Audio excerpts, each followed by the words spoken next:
Hello, hello, hello. It's another day, another Frosthaven mission. So, last time we completed Top of the Spire. A bit of a grueling mission, but well, we had to get through it somehow. So, let's figure out what we're gonna do today. In the meantime, I've been watching... Oh, what's going on here?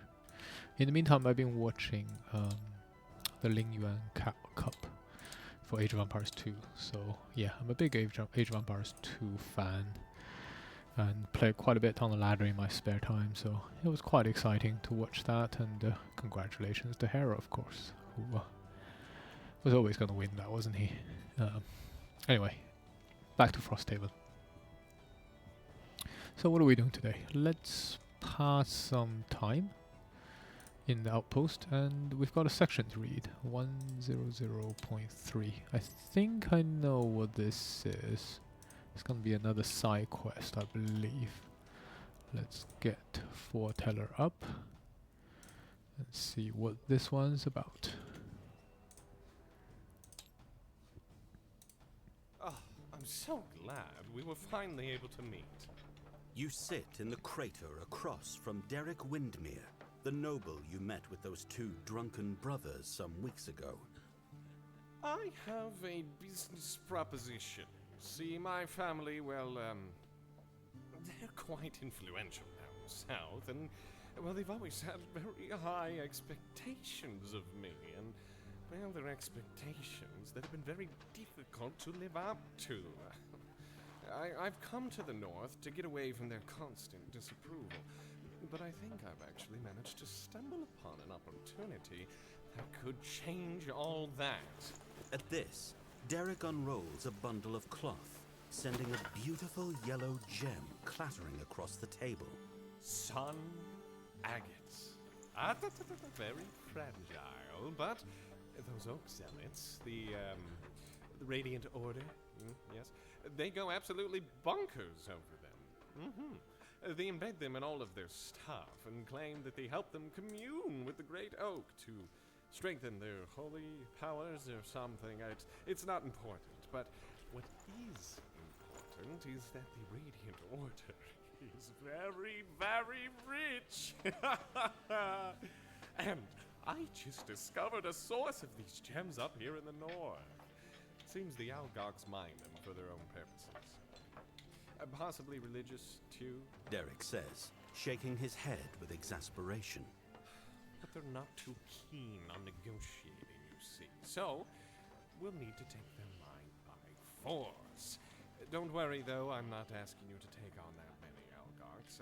I can get a private militia up there to do that. But before I bring this to my family, I need solid proof that it's worth the investment.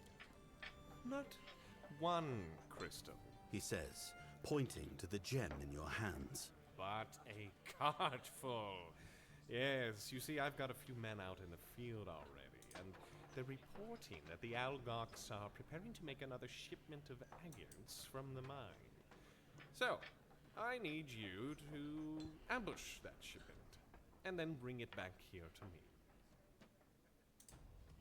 Oh, talk about pissing off the Algox even more. Okay, new scenario. Scenario 129. I don't think we'll do it this time. I think we've been doing too many side missions recently. Maybe we should go back to actually focusing on the Algox main quest line for a little bit. But yeah, here's one more mission we could do. So let's put a pawn here. Yeah, another option layer ahead of us. Alright, I'll keep the section book here for now, because I think I'm gonna go attempt the puzzle book today as well. Now that we've done Top of the Spire. Any case, what's next? Outpost phase. So let's get a summer outpost going. 17. Alright. Summer 17.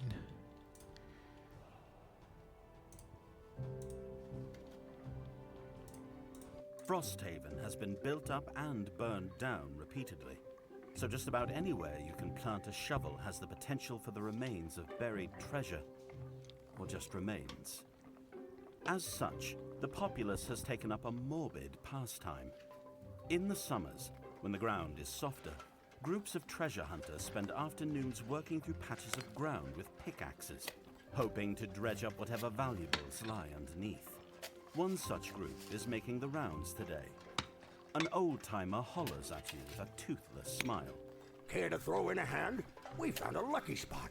You can keep whatever you find. Couldn't hurt to join them. Make a deck of 8 loot cards, comprised of any material resource or gold cards of your choice that you'd like to keep an eye out for. Well, I think we've done this before. I can't remember. I think it was on this campaign, this playthrough that we've done this before. But in any case, I'm not really looking for any more material resource. We got plenty, so I think we're just gonna take the gold here. So let's make 8. Let's return that so we don't mess things up. Yeah, 8, isn't it? Yeah. Let's grab a gold card. And let's see what we do here. Do I have strong? I think so. Yeah. Crabboy is definitely strong. So, alright. You can work through the icy ground more readily than others.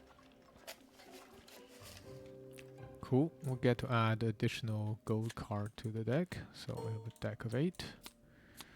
9, sorry. And then add 3 herb resources. So these are the dead bodies. Pretty sure we've done this one already.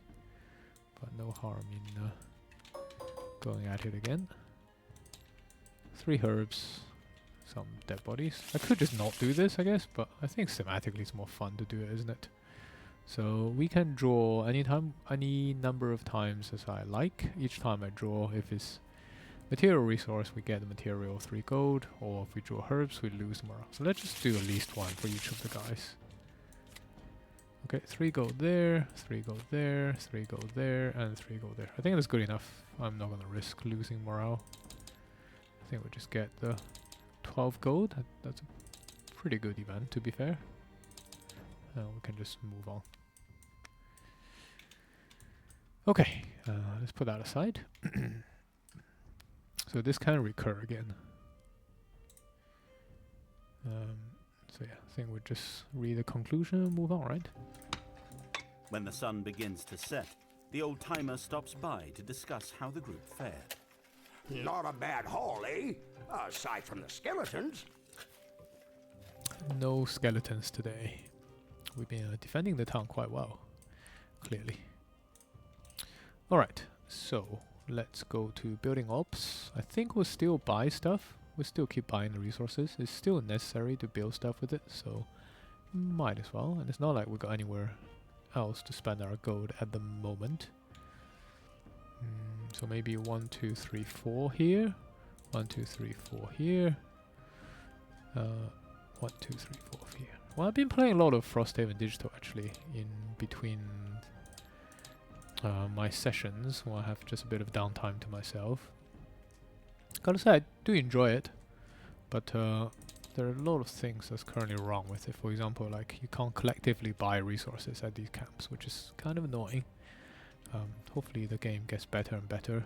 The latest patch is interesting for sure, but still there are quite a lot of things I wish they would fix quickly. But yeah, I'm looking forward to playing more digital in the future. Okay, that's building ops.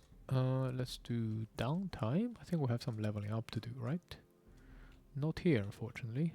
We'd love to get to level 8 here. We got to level 8 here, though, which is great. Extra perk. So, gotta start thinking about whether I'm gonna be taking the water perks now. I think I do start picking up the water perks.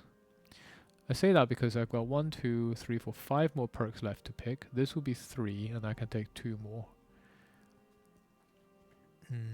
So I think I sink a perk mark into the water perk now. I also could pick up self-heal, I suppose. Rolling is kind of nice. But yeah, maybe we start getting this now. This is quite powerful. So it's definitely worth picking it up. Okay, so let's put a check mark into there. Maybe when we get this and another level up, we'll finally get this. That'll be quite nice. For level 8, I'm not going to go back look at the earlier cards, so let's just look at the level 8 cards.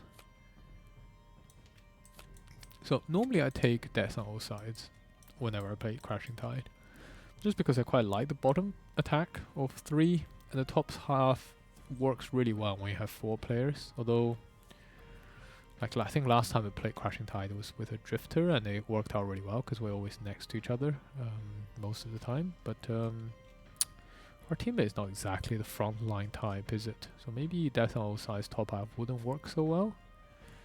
Because this is at 2 to all your attacks, so this is why it's really really good, because you know, that effectively makes Skitter like sometimes attack 4 move to attack 4 or something. It's just like kind of insane. And obviously Twilight Grasp then becomes like attack 7 if you get the right conditions. So just a lot of things become extra crazy, like Overwhelming Wave becomes attack 5. You know. So just a lot of great synergies because this applies to all your attacks, so long as the enemy is adjacent to at least one of my allies. So normally I pick this and I don't go for the water check mark, I just go for more attack damage. Maybe I play a bit differently this time. I always wanted to try Ebb and Flow. I've never tried this card. Bottom half seems quite good. It's more of a defensive play, but maybe that's just exactly what I need with Crashing Tide, with this party. And the top half, I think theoretically is amazing. So interesting to try this out. Maybe we don't do Death on all sides this time. It's sad. I really like Death on all sides. It's just a great card. But yeah, maybe we'll try Ebb and Flow this time. And we're 24 HP now, which is great. Okay. Anything else? No. We did level up here, which gives us an extra hit point, which is very much needed to get to a hit point. Once you get to like 10, then you can start taking a single hit, which is quite nice actually. Alright, perks. So I think we take now the -2 out. -2 is just annoying, so any opportunity I can taking out is great. Okay, level 3. Pyrotechnics, I like this card a lot. Blessing and Strengthening is great for the party. Bottom half's not too shabby either. But I think Extra Teeth just does so much more for our trapper here. The extra range on placement of traps is really good.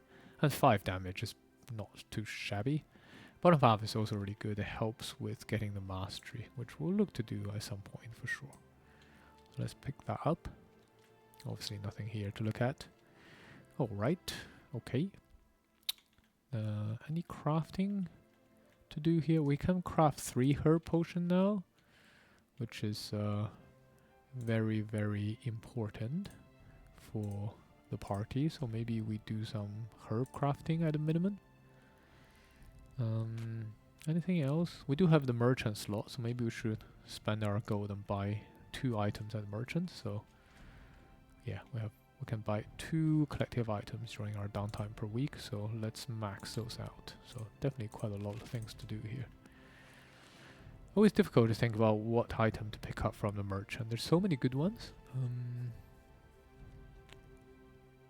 I think maybe we pick up Eagle Eye Goggles now. This is a great item for, and it's a strict upgrade to Spyglass. So 30 gold, we can sell this for 2, so this would be like 28. So what is that? 36. So let's replace Spyglass with Eagle Eye Goggle. I think just a straight up replacement. These are always good to pick up. I think maybe we buy the Iron Helm then. Also, this is a pretty direct pick upgrade. Rather than getting a +1, we're just gonna get +0 and get critted. And we're tanking a lot, so we do get critted a lot. So 42, and then I guess we just sell this, right? No point keeping this, so make that 44. Okay, pretty good. Anything else? That's 2 purchase done. Any upgrade I want to do before I look at herbs? Any crafting, I mean.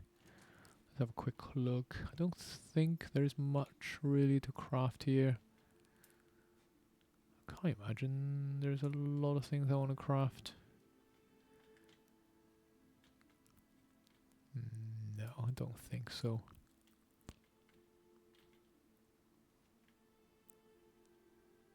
No, I don't think so. Alright, let's just do our herbs then.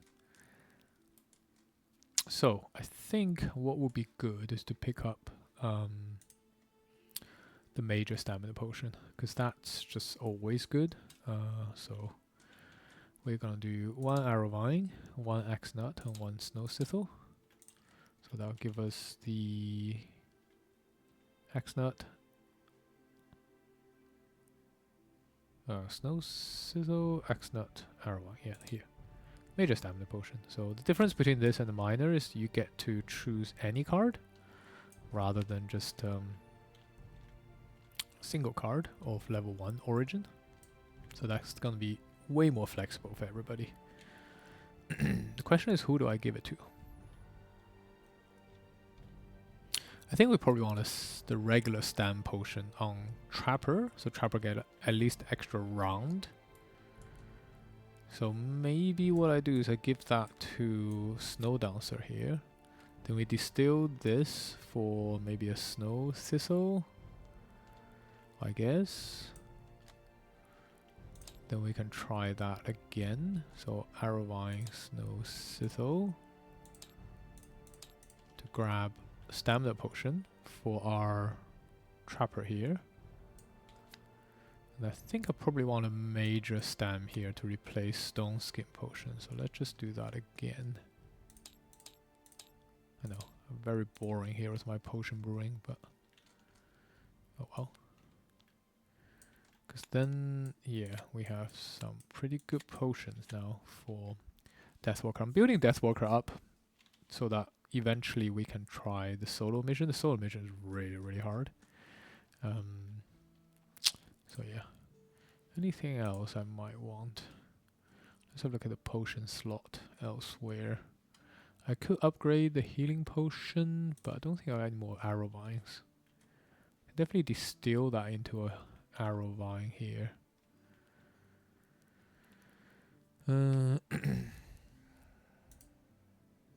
Maybe I should spend some time to think about my potion choices.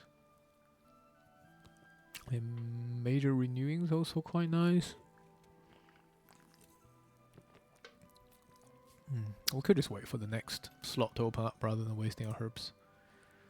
As much as I would like to brew more potions. Like Major Power would be another really good one to grab. Power Potion in general is just good. But again, we need more Arrow Eye, and Arrow Eye is definitely the big problem here. That's constraining our supply. Okay, let's just leave that for now. I think the next mission we want to do is probably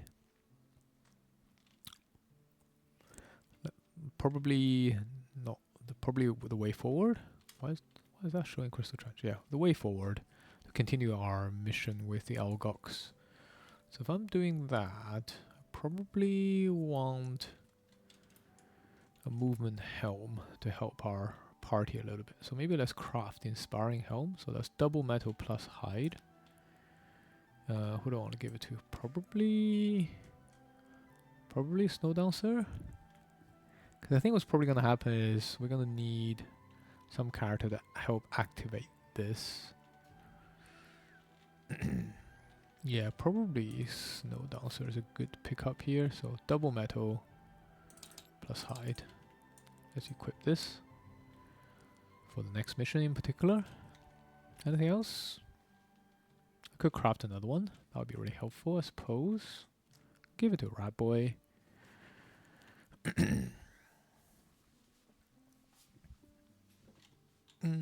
That is an option. It is an interesting option.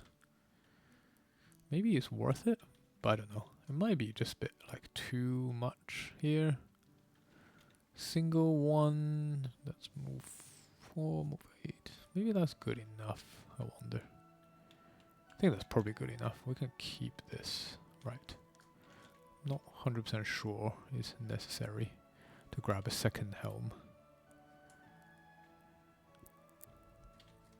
I do have the resources, I suppose, and Spyglass is not exactly the most amazing item here, so maybe we try it. Maybe we just get another one. Double metal plus hide. Let's grab another inspiring helm. Double inspiring helm for the next mission. These are really good at helping out the ally movement towards the end of the mission, so... Alright, I think that's all the crafting then.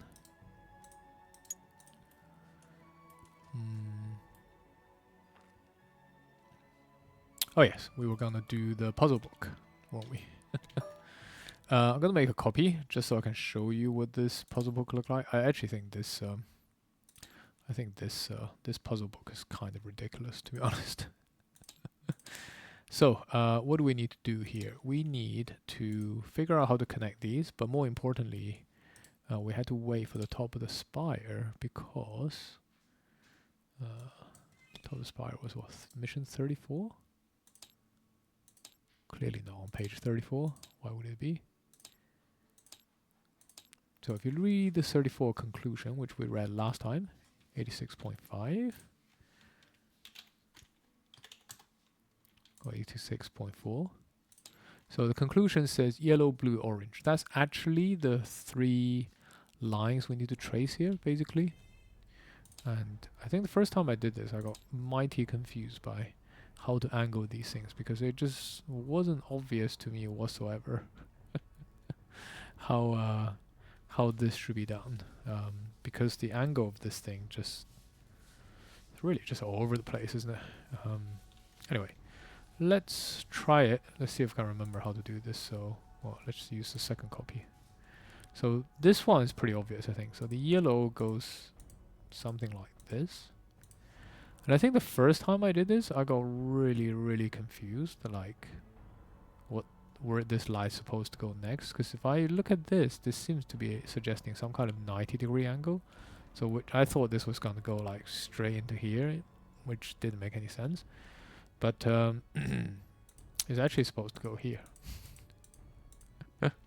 I know, I don't really see why that would be the case, but especially when this is like that. But hey, who knows? I'm not a optics expert.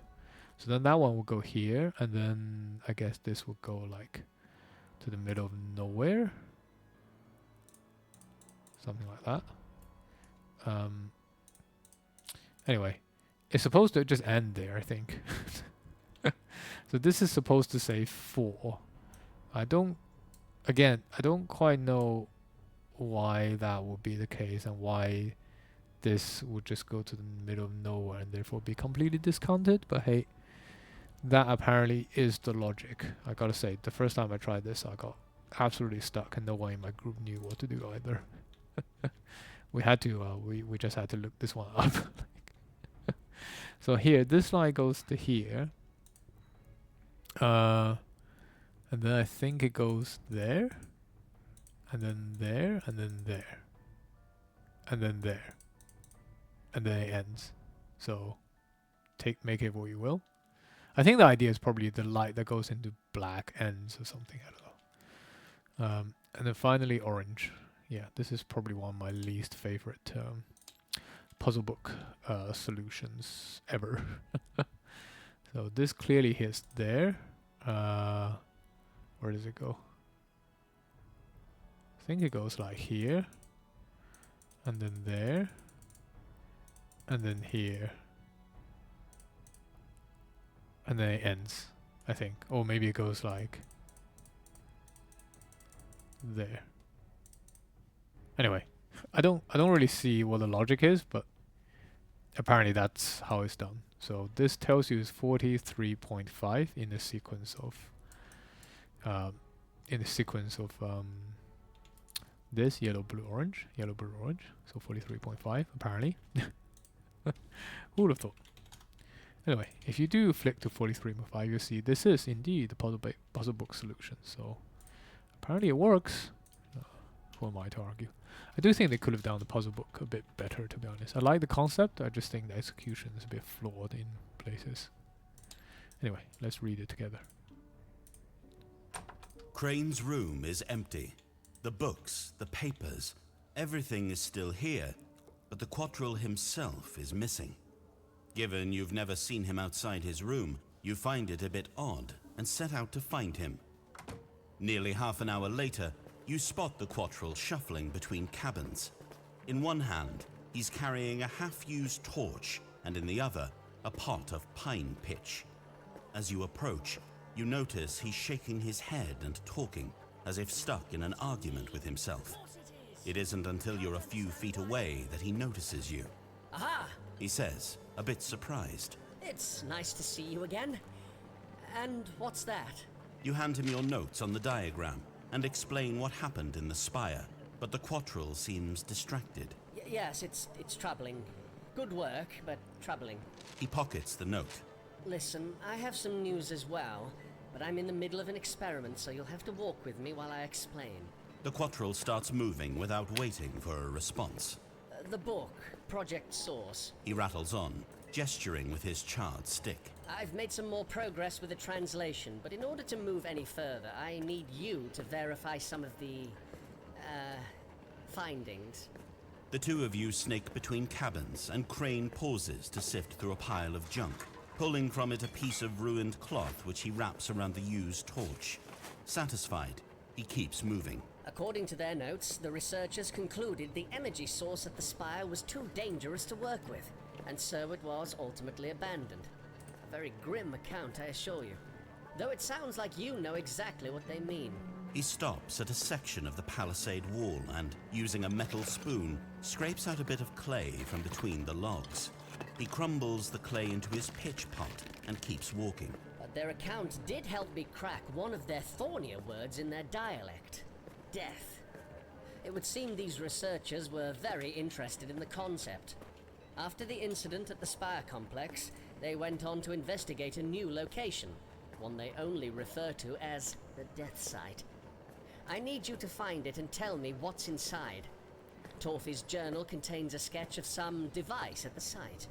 If you come across it in your travels, should be in a temple or crypt of some kind, hopefully her notes will prove useful. Crane comes to a sudden halt. He's brought you to one of the guard stations, right next to one of the iron braziers they use to keep warm. The guards themselves watch from their post as Crane, without any ceremony or explanation, dunks his stick into the pitch pot and then shoves the gloopy thing into the guard's fire, which bursts into a violent blue flame.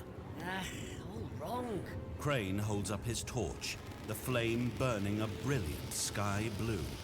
He scoffs, drops it into the snow, and walks off.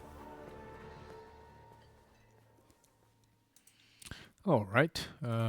Well, we've been there already, actually. This is the what's it called? Here, glowing catacombs. So we will definitely. I mean, I won't solve any more puzzles today.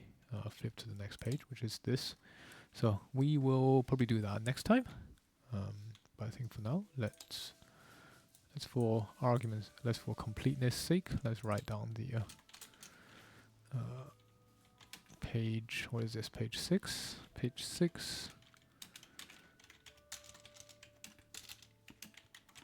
Puzzle 3. What is this? Yellow, blue, orange. Solution 43.5. Let's write it down anyway. Okay, so we can get rid of that. And this is the next one for us to solve. Looks really interesting. Definitely the first time I saw this was very, very intrigued. And there are two numbers to look at here. Alright. I think that's it for puzzling. Let's move on to construction. So what are we going to build here? We are Prosperity 4, so I could upgrade the Craftsman. Maybe it's worthwhile to upgrade the Town Hall, actually.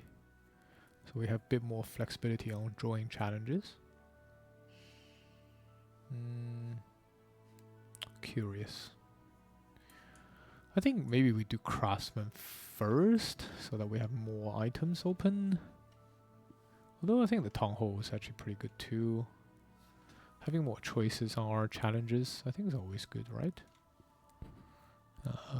Alright, I'm convinced myself. Maybe let's do the Town Hall first. 333. We should have the resources, and we get 1 for discounting from the carpenter as well. So 3 hide. Maybe metals will be discounting this time, since we just spent a whole bunch of metal. Alright, 2 metal. And then we can just take 1 more wood here. Okay, so we discount the metal here with the carpenter. So 333, that allows us to construct a town hall. Extra prosperity. And now we get to draw 2 challenges and keep 1. Great. Nothing else too exciting there. Extra prosperity, and of course we get to reduce this by 1 since we've witnessed another construction of buildings. Okay. Don't think there's anything else, so let's head over to the way forward. So we get to draw a road event first, of course. Let's see what we got today. Road event 1, alright. Always good to start at the beginning.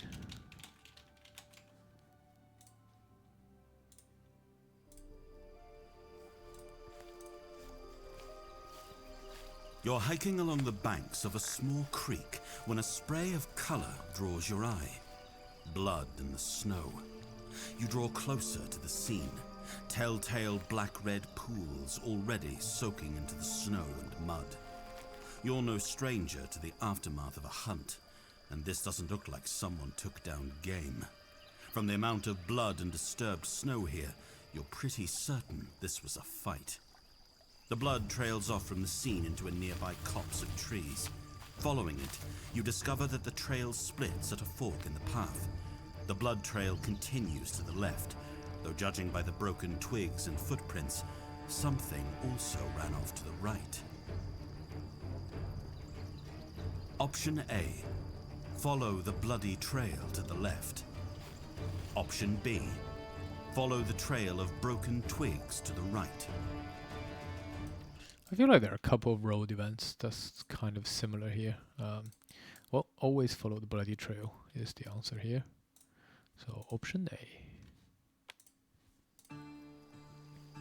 As you follow the trail of blood, an arrow buries itself in a tree by your head. Ah, hello. Thought you were them. A young Inox in a blood-stained blue cloak sits against a nearby rock, nursing some heavy wounds. A load of undead got the drop on me. I was just about to go. Finish them off. If you can spare anything to brace this pain, I'll let you come help. Well, there it is. The alternative is not too bad, it's just wound. Wound is not amazing, but it's not the worst thing in the world. We do have to lose a collective small item though. What to lose here? I think maybe we just get rid of the stone skin potion on Deathwalker. I don't think we need that anymore. So let's return you to the supply. And this gives us Winter Road Event 36. So it's gonna be a while till we meet this young Inox again. But hey, it's all good. Quick shuffle. And we're done with the road event. Like I said before, I do wish there was some more connectivity. Maybe the event could remind you that what happened before that got you there. Because I feel like sometimes when something like this happens, when you do eventually draw that road event down the line, you've completely forgotten why and how you got there in the first place. So yeah, but I don't know. Just some of the problems, right, you have with the board game. Right, let's do 38. Let's see what this one's all about. 38 is not too bad, especially with Snowdancer on the team. I think without Snowdancer, there's still other ways of doing it, but Snowdancer definitely makes it much simpler, not gonna lie. Alright, 38. 2 boards, 3 complexity. I don't think this one is actually that complex, but hey. The scenario is complete when at least one emissary is adjacent to the glowing orb. Where the glowing orb is, no idea. At the end of that round, read section 57.1. Alright, for now, let's read the introduction together. the way forward and see what this one's all about. The path through the Whitefire Wood is a difficult one, even for the Olgok's emissaries, who are sturdy and adept at navigating in the wilderness. In all, the hike takes you the better part of the morning, but when you finally emerge from the trees, you are rewarded with a rare sight. The sacred clearing is an expansive ring of ancient stones, megaliths so large, even one would take dozens of humans to move, and yet, each has been placed according to an inscrutable plan, arranged around a large Olgok-sized altar. But the clearing has fallen to ruin. Moss and vine cover the clearing in a thick, verdant cloak, but the most discouraging sight is the altar itself. It stands in the center of the circle, surrounded by a swirling vortex of black smoke that reeks of hot tin and dust. How long have we lived in this madness? It's no surprise that the altar is clouded, corrupted, just like our factions. We must clear the darkness if we are to learn anything. Just then, new shapes skulk from the heavy shadows of the trees surrounding the clearing. Hounds surrounded by faint wisps of black smoke. Well, there it is. There it is. We are going to sort out some corruption in this clearing today. Alright, special rules. A and B represent emissaries. Well, Tabletop Simulator has given us standees, which is quite nice. They're allies to you and enemies to all monsters. Each one has 3 times 9, 27 hit point. Yep, done correctly here. On initiative 99, they get to move 2, focusing on moving towards the altar, which is here. Currently surrounded by 2 giant polar bears and 4 9 damage poison traps. Alright. If not already adjacent to it. Any character may lose 1 card from their hand, blah blah blah. Okay, fine, we can mitigate damage. If any emissary dies, the snarl is lost. So even though the winning condition just requires you to have at least 1 emissary adjacent to the orb, the special rules require you to have both alive. So that's the lost condition, I guess. The start of the first round in which both emissaries are adjacent to altar C, we read the next section. Okay, fine. Loot table, we have a special item to pick up, so we'll see if we can get it. Hounds and polar bears are what they are, vicious little animals. Might as well get these things up. So yeah, there are 2 regular and 1 elite hound in each of these rooms, and once again our party is split up, which is kind of annoying. I really don't like it when our party's split, but hey, it is what it is. I don't know why they couldn't just approach from the same side. That would have made more sense. But I think what we'll probably do is try to get the party to join up together, because as soon as we join, we're going to be much stronger all together. We're also fighting sun demons. Sun demons, not too scary here. I mean, they do hit pretty hard and have advantage on their attack as well. So it's annoying, but they're not the worst thing in the world. Quick look at their attacks. So when they go fast, they just do a heal, which is totally fine. So really their initiative starts around 36, so they're not super fast. They have some range attack at range 3. Otherwise, you know, it's just a bunch of attacks, really. Having sun up means they can heal from time to time. But overall, not the scariest demon. The shield 3 is certainly annoying, flying is annoying, but we can handle those, I think. Alright. Let's have a look at Snowdancer first. We have blinding flurries, so let's get these things up onto the enemies. This should help. I mean, if the hounds do decide to go really fast and attack us, then this will help. Otherwise, I don't know. It helps a little bit at least. Alright. I think we are good with our equipment. Let's have a look at the cards then. Peacemonger, Perfectionist, or Rambler. I mean, we've done our thing already, so not too worried about this. We've done Peacemonger. Perfectionist, have we done that? Not done Perfectionist. We can maybe try Perfectionist. not to worry about this one, to be honest. I'm obviously gonna be more focused on just doing the mission. Okay. Okay, cards then.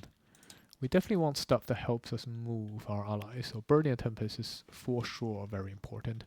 I think we do take cold therapy here. It's probably gonna be quite useful in the second room at least, if not in the first room. Maybe I take Blinding Vortex here, just to keep up on the movement instead of Whiteout.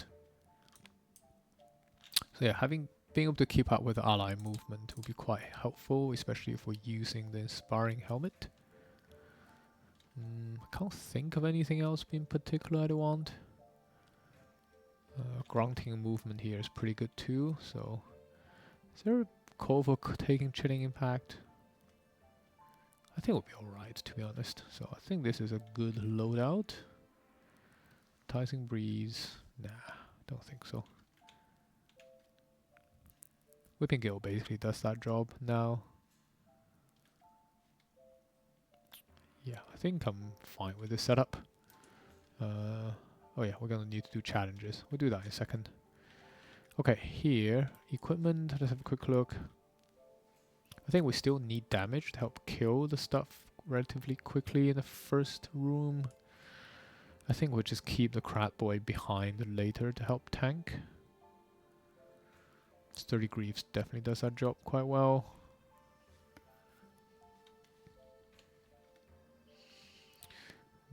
Maybe do on Stone Skin here instead of Frenzy, I wonder. Extra attack might be just quite good at taking down the polar bear. Maybe just keep it like that. Zealot, Sluggard, or Sleeper. Don't want Sleeper. We tried Zealot last time, that didn't really work. Sluggard is probably very doable, so let's try that. I think it's a good opportunity for doing Sluggard. We just need to long rest at maximum hit point after we've taken damage already. I'm sure that can happen. Okay, cards. Melee shield, regular shield, so good. Cleansing Spell will be quite good to heal up. Maybe we don't want Rancis Brine anymore. Let's grab Ebb and Flow here, our new card. I think everything else is okay. Pretty happy with it. Yep, alright. Nothing to track here, no Algox, no Lurkers, unfortunately. Alright, for the Trapper. Oh yeah, we also need to remember always be prepared. Daredevil, don't want to be doing that. Accountant or Straggler. Maybe we can get away with Straggler. I definitely don't want Daredevil though. That just means our stamina is going to be gone so quickly. Not sure about content. Let's just do Straggler. Never short rest. I think that's doable. Let's have a look at cards then. So we need stuff to keep up with the movement. So maybe we take Furry Facade out and we take Extra Teeth here. Our new card. Would be quite nice. Maybe Electrifying Net is not too good here. Maybe we can take Caltrops for the movement. An extra couple of traps could be quite nice here and there.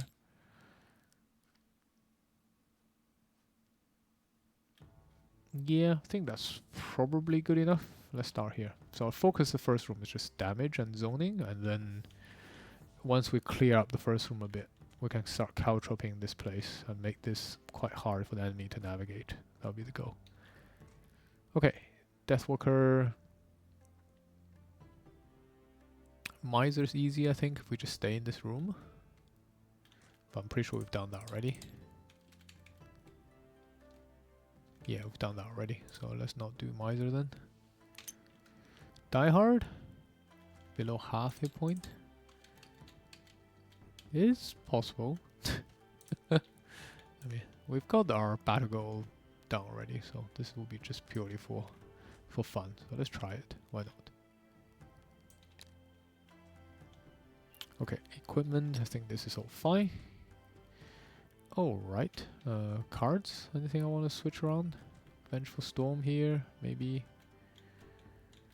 Vengeful Storm is quite nice. I think I skip Strength with Abyss now.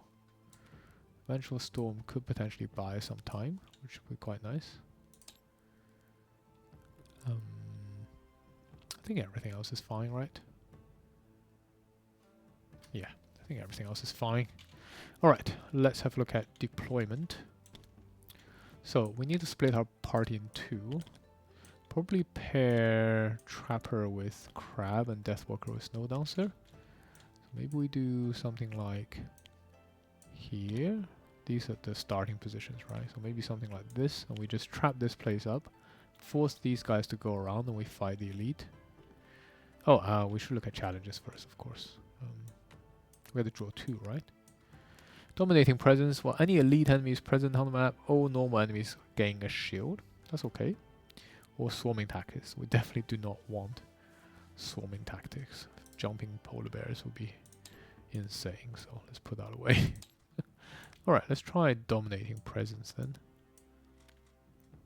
When any elite enemy is present, normal enemies gets a shield. So these guys gets a shield.